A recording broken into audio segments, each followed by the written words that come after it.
Yakub Memon curative పిటిషన్ను supreme court తోసిపుచ్చింది. పిటిషన్పై మరోసారి విచారణ అవసరం లేదని, ఆ విచారణ సరైన పద్ధతిలోనే జరిగిందని సుప్రీంకోర్టు అభిప్రాయపడింది. అంతేగాక పిటిషన్లో యాకూబ్ లేవనెత్తిన సాంకేతిక అంశాలను కూడా సుప్రీంకోర్టు తిరస్కరించింది. మరింత సమాచారం మా డిప్యూటీ ఇన్పుట్ ఎడిటర్ శ్రీహరిని అడిగి తెలుసుకుందాం. శ్రీహరి, వాదనలు ముగిసినట్టుగా తెలుస్తోంది. న్యాయమూర్తి తీర్పు ప్రతిని కూడా చదువుతున్నట్టుగా వివరాలు అందుతున్నాయి. డీటెయిల్స్ చెప్పండి. వాస్తవంగా ఇవాళ కోర్టులో కీలకమైన వాదనలు జరుగుతున్నాయి. యాకూబ్ మెమన్కి సంబంధించి ఉరిశిక్షపై స్టే విధించాలంటూ దాఖలు చేసిన పిటిషన్ పైన ఇవాళ త్రిసభ్య ధర్మాసనం మార్నింగ్ నుంచి కూడా వాదనలు చాలా తీవ్రంగా వింటుంది.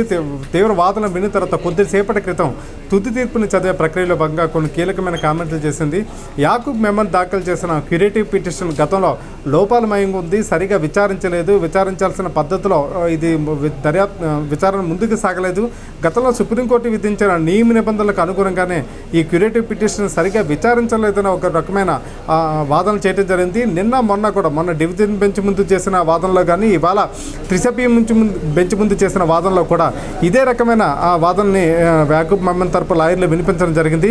క్యూరేటివ్ పిటిషన్లోని అన్ని అంశాలను కోర్టు తన పరిగణలోకి తీసుకోలేదు. అలాగే పిటిషన్ తిరస్కరించడంలో కూడా కొన్ని న్యాయపరమైన నియమ నిబంధనలు ఉన్నాయి, వీటిని పాటించడం లేదని ఒక రకమైన వాదనని కోర్టు ఎదుటి వినిపించారు. అయితే కోర్టు ఈ వాదనని పూర్తిగా కోర్టు విశ్వసించలేదు. ఏదైతే క్యూరేటివ్ పిటిషన్లో లోపాలు ఉన్నాయి, వాటి విచారణ సందర్భంలో కొన్ని రకమైన పద్ధతులు పాటించలేదు అంటూ చేసిన వాదనలు కానీ లేకపోతే కోర్టు తప్పుపడుతూ చేసిన కామెంట్లు కానీ కోర్టు రిజెక్ట్ చేసింది. అంటే యాకూబ్ మెమన్ దాఖలు చేసిన క్యూరేటివ్ పిటిషన్ను కోర్టు పూర్తిగా తిరస్కరించిందని చెప్పొచ్చు. దీని తర్వాత యాకూబ్ మెమన్ జూలై 30 అంటే రేపే ఉరి తీయడానికి అన్ని ఏర్పాట్లు చేస్తున్న నేపథ్యంలో అసలు రేపు ఉరి తీయాలా లేదా అన్న దానిపైన పూర్తి స్థాయిలో తుది తీర్పు ఇంకా న్యాయమూర్తులు డిక్టేట్ చేస్తున్నారు.